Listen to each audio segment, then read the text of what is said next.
오늘의 말씀 사도행전 28장 1절에서 10절의 말씀을 통해서 하나님께서 저와 여러분에게 은혜 주시기를 간절히 소원합니다. 시간이 많지 않기 때문에 제가 최대한 또 오늘 또 할 수 있는 한 가장 빠른 목소리로 설교하도록 하겠습니다. 오늘 말씀을 보면 우리가 또 지금까지 사도행전의 말씀을 보면 바울이라는 사람은 비전을 가지고 있었다는 것을 알고 있었어요. 그 비전은 어떤 비전이냐? 바울이 밝혔던 비전이 있습니다. 사도행전 19장 21절의 말씀을 보면 공회 앞에서 이렇게 어려움을 당하고 난 이후에 사도 바울이 이렇게 이야기를 합니다. 이런 모든 일이 일어난 뒤 바울은 마케도니아와 아가야 지방을 거쳐 예루살렘으로 가기로 결심하고 내가 예루살렘을 방문한 후에 반드시 로마도 꼭 볼 것이다 라고 말했습니다. 이 바울의 입으로 나는 로마도 꼭 볼 거야. 내가 예루살렘을 갔다 와서 반드시 로마로 들어가게 될 것이다 라고 말한 것을 보게 됩니다. 그가 밝혔던 그 자신의 비전은 무엇이었냐면 로마에 가서도 복음을 전하는 것이 바로 바울이 가지고 있었던 비전이었습니다.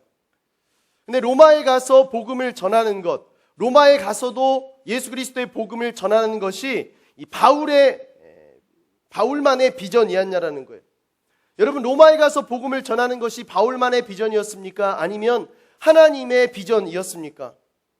우리는 흔히 나에게 비전이 있습니다 라고 이야기를 할 때 또 그것을 위해서 또 내가 노력하고 헌신하고 나아갈 때 내 비전인지 아닌지, 이것이 하나님의 비전을 내가 포함하고 있는 것인지에 대해서 헷갈릴 때가 종종 있습니다.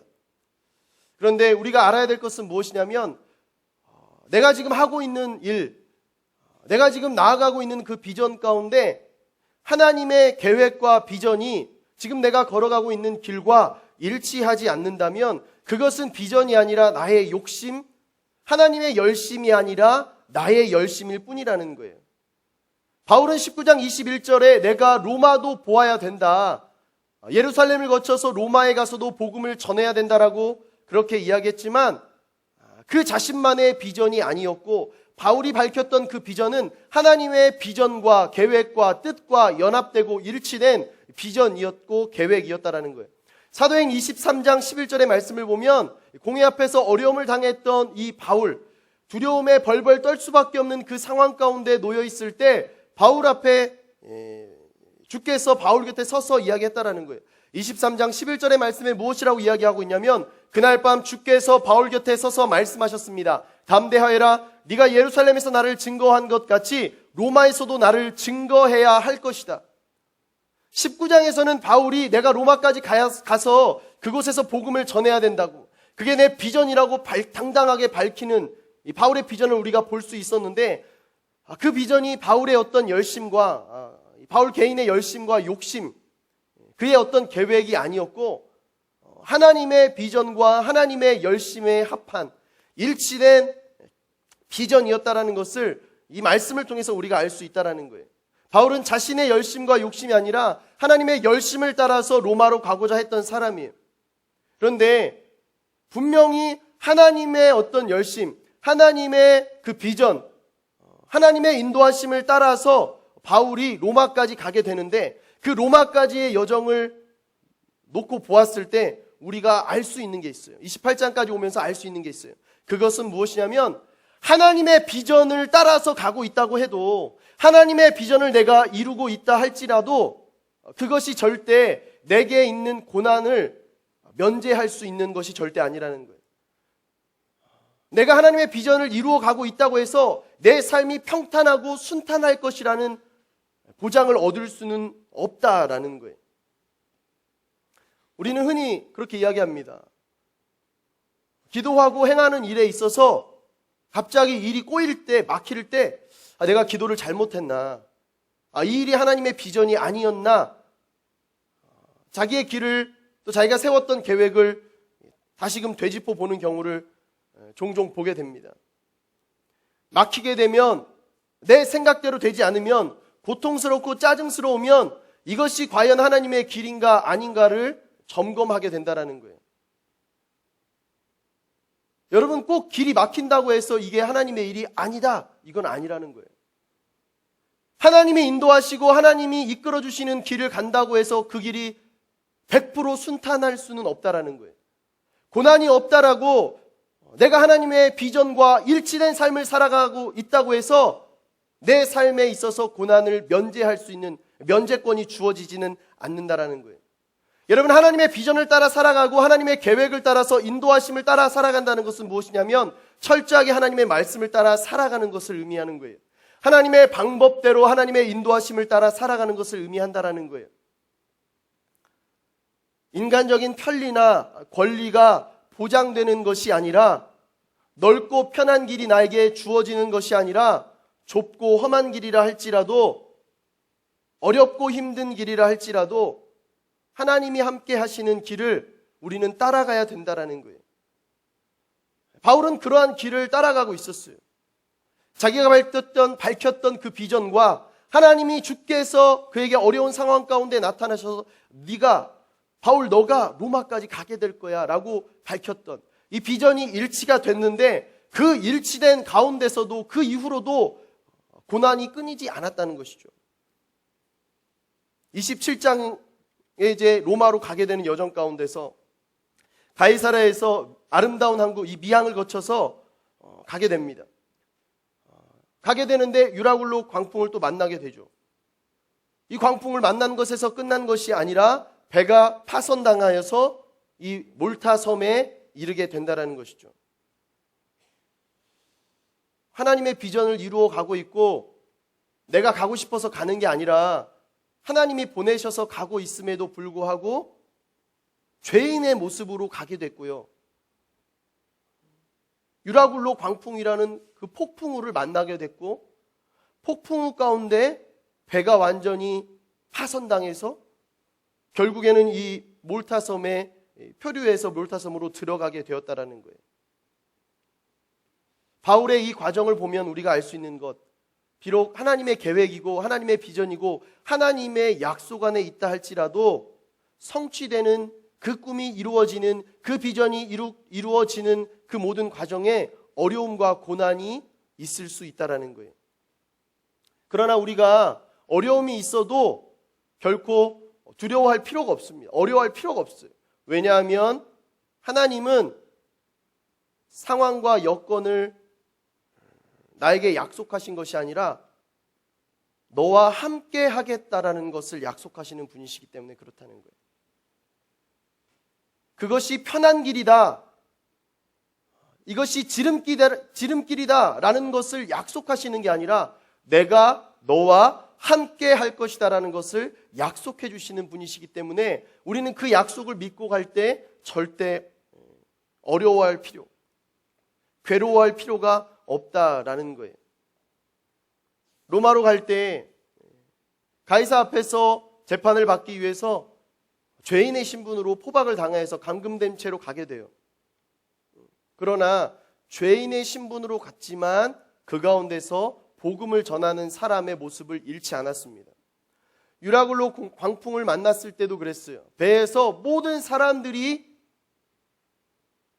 어려워하고 있었지만 죄수에서 단번에 그 배 안에서 리더격으로 올라서게 되는 것을 우리가 볼 수 있어요. 로마로 가는 바울의 여정 쉽지 않습니다. 쉽게 끝나지 않아요. 사람들이 바라보는 그 눈빛이 의심으로 가득 차 있습니다.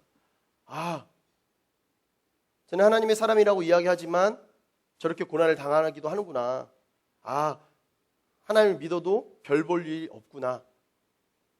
그러나 분명한 것은 무엇이냐면 내가 인간적인 형통함을 누리게 되는 것이 하나님의 뜻이 아니라는 거예요. 고난 가운데서도 하나님은 홀로 영광 받으시고 그 영광 받으시는 가운데 나를 통해서 영광 받으시기를 원하시는 분, 그리고 나로 하여금 복음이 전하게 되는 것을 원하시는 분이시라는 거예요. 그래도 고난은 싫죠. 힘들고 어렵습니다. 왜 하필 나인가? 왜 굳이 나여야만 하는가? 고난을 즐기는 사람은 없습니다. 고난을 즐기는 사람은 없어요. 어느 정도까지는 감수할 수 있지만 내가 견딜 수 없는 상황과 고난까지 사서 하는 사람은 많지 않다라는 거예요. 그러나 우리가 기억해야 될 것이 있어요. 때로는 하나님이 주신 그 고난이 나를 증명하기도 한다라는 거예요. 나의 사명을 증명하는 도구가 되기도 한다라는 거예요.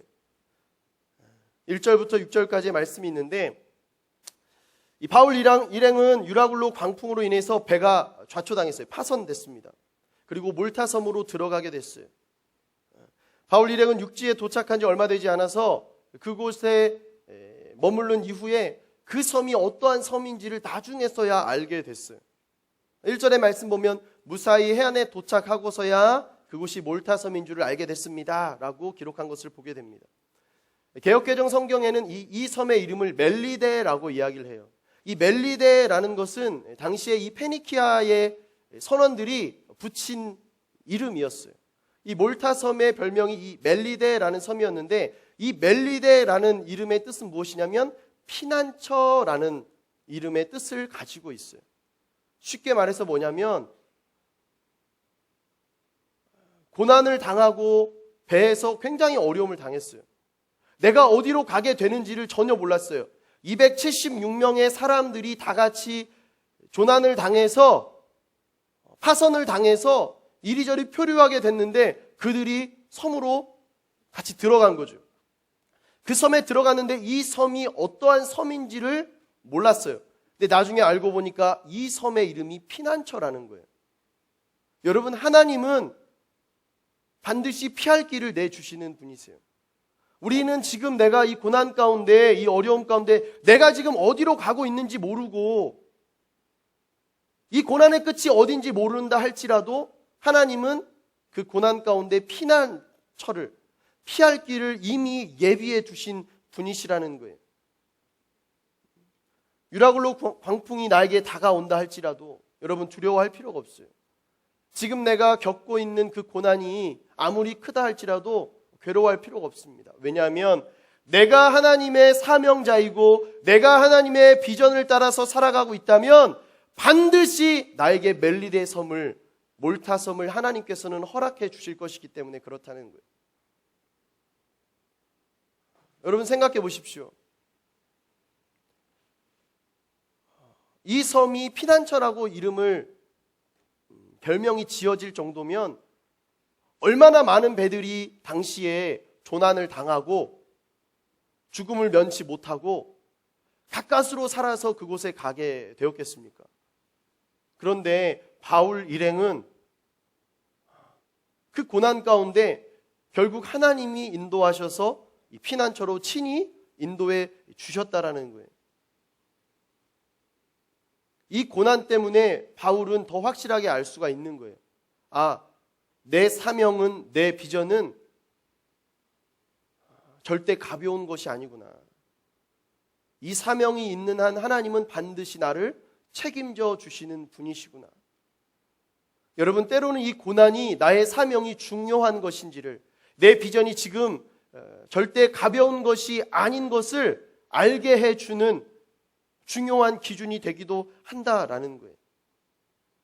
여러분, 내가 당하는 이 고난, 목사님은 안 당해봐서 그러는데 제가 당한 고난 너무 힘든 거예요. 너무 힘들고 어렵습니다. 근데 성경에서는 이해가 되지 않는 상황, 이해가 되지 않는, 내가 이것을 감히 이해할 수 없는 상황이라 할지라도 절대 낙심하지 말라고 성경은 이야기하고 있다는 거예요. 여러분, 하나님의 계획은요, 이 하나님은 이해의 대상이 아니에요. 하나님은 이해의 대상이 아니라 신뢰의 대상, 믿음의 대상인 거예요. 하나님이 아무리 세계 대백과사전의 어떤 길이로 여러분 한 100권짜리 주석책 크기로 하나님을 잘 설명한다고 해서 우리가 하나님을 다 이해할 수 있겠냐는 거예요. 없어요.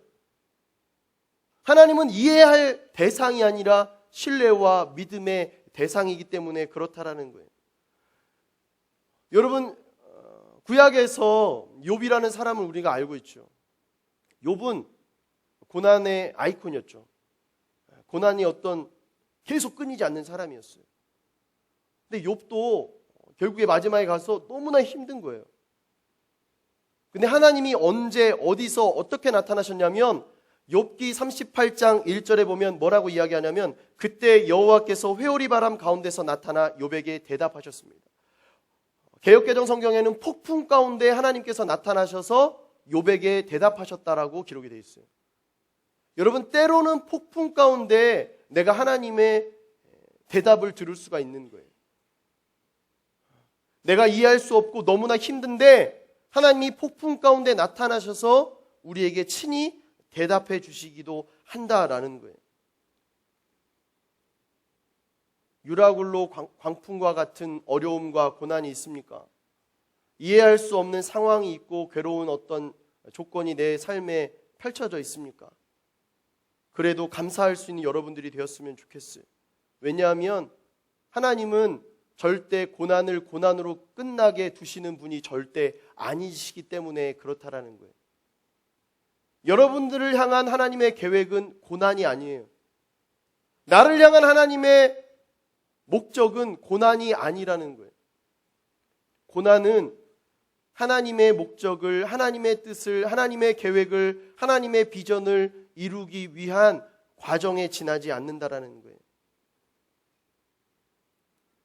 오늘 말씀해 보면 바울이 이 몰타섬에서 이제 내렸어요.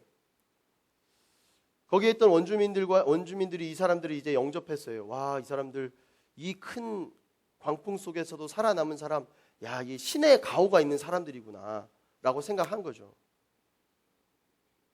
당시에 약간 날씨가 추운 계절이었다라고 합니다.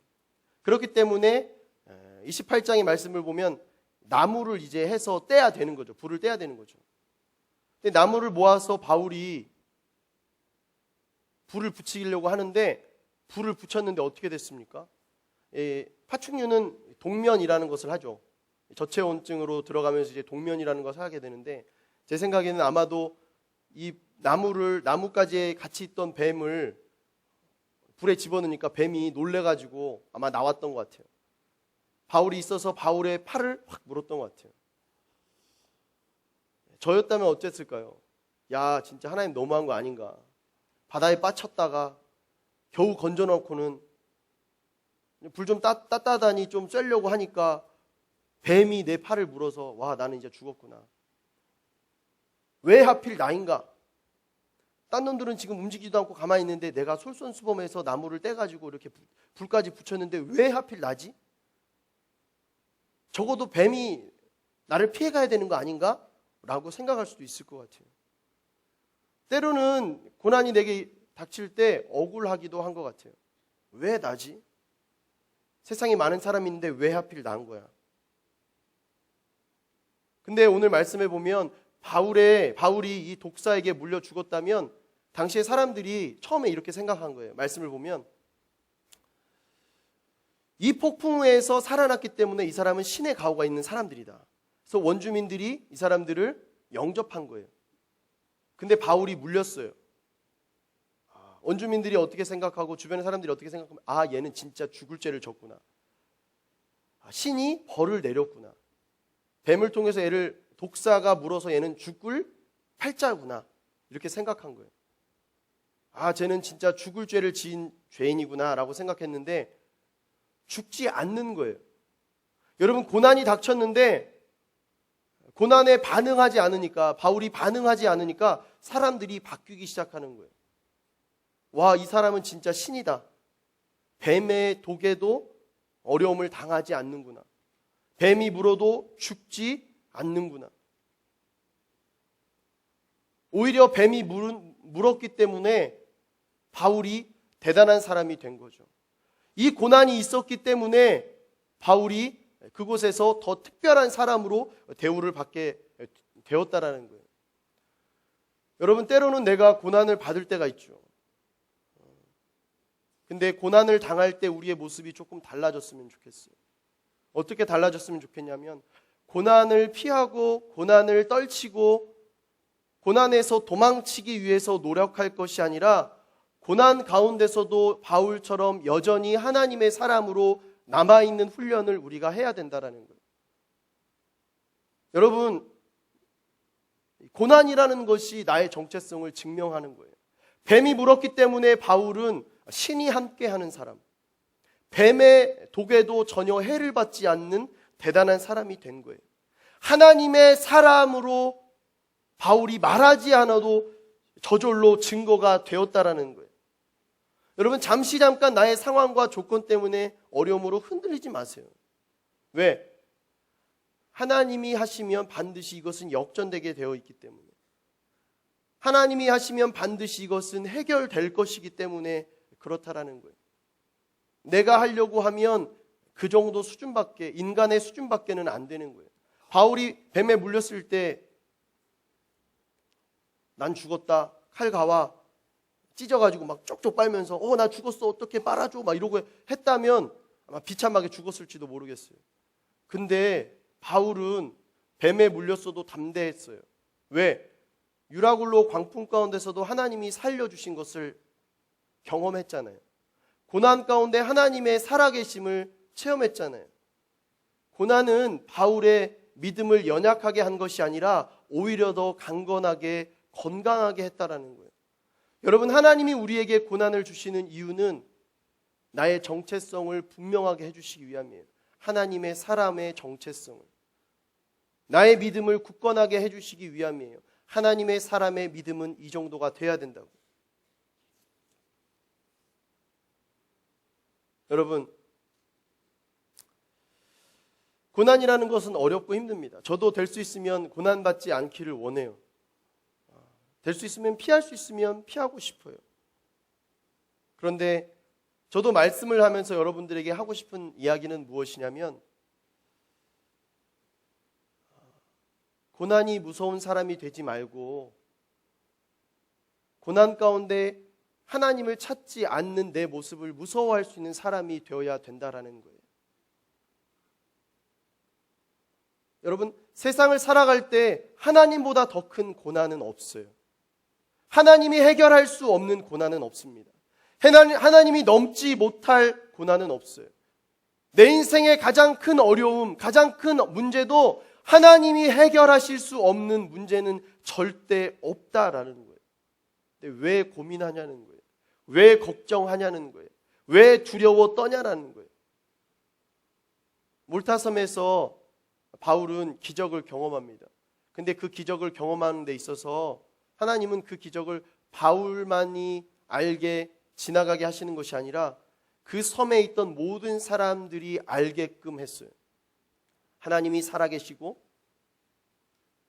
고난이 있다 할지라도 절대 이 바울은 해치 못하는 것을 다른 사람이 다 알게 하신 거예요. 여러분, 죄수의 신분이었는데 죄수의 신분이 아니라 이 사람은 뱀도 어찌할 수 없는 사람, 광풍도 이 사람의 생명은 해칠 수 없는 사람으로, 그러한 사명을 가진 사람으로 증명이 되어 버린 것이라는 거예요.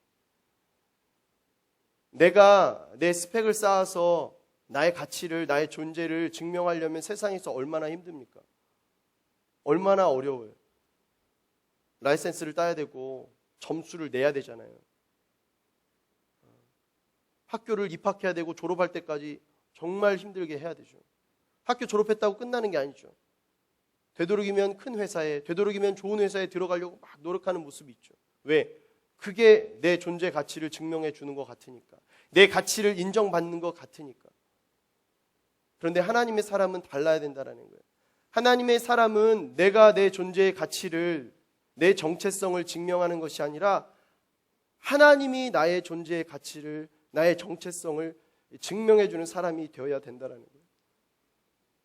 언제까지 내가 나를 증명하기 위해서 변명하면서 증명하면서 살아갈 거냐는 거예요. 내가 하나님의 뜻대로 살아가지 않기 때문에 내가 내 거를 증명해야 되는 거예요. 내가 하나님의 비전과 일치된 삶을 살아가고 있지 않기 때문에 하나님이 나를 증명하고 싶어도 증명할 수가 없다라는 거예요. 몰타섬에서의 기적, 바울이 죽지 않고 살아나는 이 기적은 하나님께서 행하신 기적이라는 거예요. 내가 내 인생의 기적을 내가 만들려고 하니까 너무나 어려운 시간이 되고 이 고난이 고난으로밖에 여겨질 수밖에 없다라는 거예요. 말씀을 정리합니다. 10절의 말씀을 보면 이제 이 몰타섬에서 이제 마지막을 하고 다시금 떠나게 돼요. 석 달간을 머무르고 있다가 잘 머무르고 있다가 이제 떠나게 됩니다. 10절에 뭐라고 기록되어 있냐면 그들은 여러모로 우리를 잘 대접해 주었고 우리가 그 섬을 떠날 때는 우리에게 필요한 물건까지 공급해 주었습니다. 유라굴로 광풍을 만나서 이 폭풍우를 만나서 살기 위해서 어떻게 했냐면 배에 실려있던 모든 물건들을 다 버리기 시작했어요. 사람도 집어 던져서 버려야 돼서 이 배의 무게를 줄여야겠다라고 사람들이 생각했어요. 이 배를 가볍게 해서 살아야 되니까 배의 장치들을 다 떼서 버리기 시작했어요. 이 배가 어디로 가는지 모르고 막 표류하기 시작했어요. 결국에 이 배가 난파를 당해서 모든 것을 다 잃고 이 멜리데 섬으로, 이 몰타 섬으로 들어오게 됐죠. 고난을 받을 때는 다 잃은 것처럼 보입니다. 내가 이것을 다시금 회복하기 어려운 정도에 이르렀기 때문에 우리는 그것이 고난이라고 이야기를 하죠. 생각을 합니다. 그런데 하나님이 주시는 고난은요, 반드시 회복이 있다라는 거예요. 이전보다도 더 나은 상황으로의 회복. 이전 것은 감히 비교할 수 없을 정도의 회복을 하나님은 반드시 시켜주신다라는 거예요. 여러분, 내 삶에서 고난이 있다면 감사하십시오. 기뻐하십시오. 왜? 하나님 때문에 당하는 고난, 하나님 때문에 당하는 피해가 있고 불이익이 있다면 기뻐하십시오. 왜? 하나님 갚아주실 거죠. 하나님 이거 해결해 주실 거죠. 왜 나에게 이걸 주십니까? 나는 도대체 이해할 수가 없는데. 그 신앙을 뛰어넘어서 하나님 해결해 주실 거죠.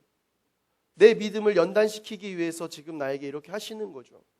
나를 통해서 하나님의 영광이 높임 받으시기 위해서 지금 이렇게 하시는 거죠. 나는 이해할 수 없지만 내가 하나님을 믿습니다.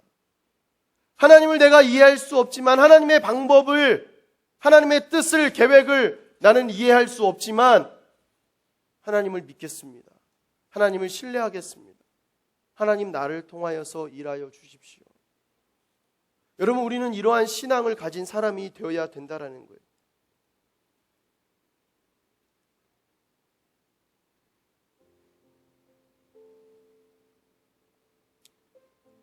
때로는 하나님의 뜻을 따라 살아가는 것이 어렵고 힘들어요. 왜? 이해가 안 되기 때문에 잘하고 있는지 못하는지를 사람은 판단하기 어렵습니다. 마치 유라굴로 광풍이 불었을 때, 이 폭풍우가 불었을 때 14일 동안이나 276명이 표류했어요.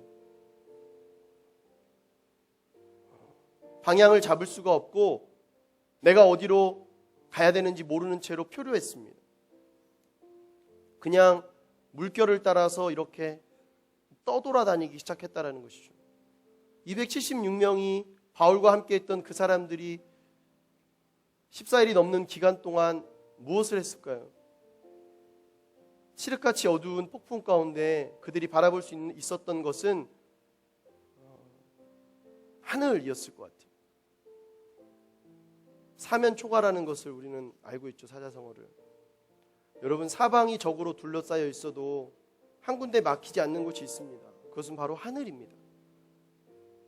하나님은 반드시 우리와 교통하시는 분이세요. 우리가 찾고 부르고 하나님께 기도하기만 하면 우리의 기도 가운데 응답하시고 반응하시는 분이 아버지 하나님이시라는 거예요. 잠깐 돌아갈 수 있습니다. 순탄치 않을 수 있고 형통하지 않는 것처럼 보일 수 있어요. 그러나 하나님은 절대 실수가 없는 하나님이시라. 여러분, 여러분의 인생에서 하나님은 절대 실수하지 않으시는 분이십니다. 하나님은 여러분을 실수로 만들지 않았어요. 여러분의 인생을 실수로, 엉망으로 만들지 않아요. 내가 보기에 실수처럼 보이는 거예요. 내가 보기에 이것이 고난처럼 보이는 것입니다. 여러분, 돌아갈 수는 있지만, 뺑뺑이를 돌 수는 있지만 하나님의 길에는 실수가 없다라는 것입니다. 바울이 로마로 가는 길이 순탄치 않을 수는 있지만 결국에 하나님은 로마에서 복음을 전하는 그 비전을 이루게 하시는 분이시라는 거예요. 여러분, 여러분을 향한 하나님의 비전은 무엇입니까? 여러분을 향한 하나님의 계획과 뜻은 무엇입니까?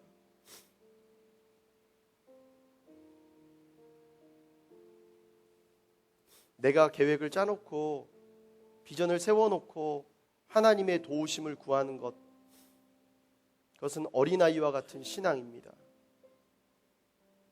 앞으로의 인생 가운데는 기도할 때 내 것을 먼저 하나님께 기도하기보다는 하나님의 뜻을 먼저 구할 수 있는 여러분들이 되십시오. 하나님을 이해하고 하나님 나를 이해시켜 주십시오라고 기도하는 신앙인이 아니라 하나님을 내가 믿겠습니다. 하나님을 내가 신뢰하겠습니다. 주님과 날마다 달려가겠습니다. 동행하겠습니다. 날마다 기도하며 나아가는, 그래서 내 삶이 날마다 주께서 행하시는 기적의 현장이 되는 믿음의 거룩한 자녀가 되어지기를 간절히 소원합니다. 우리 기도하며 나아가겠습니다.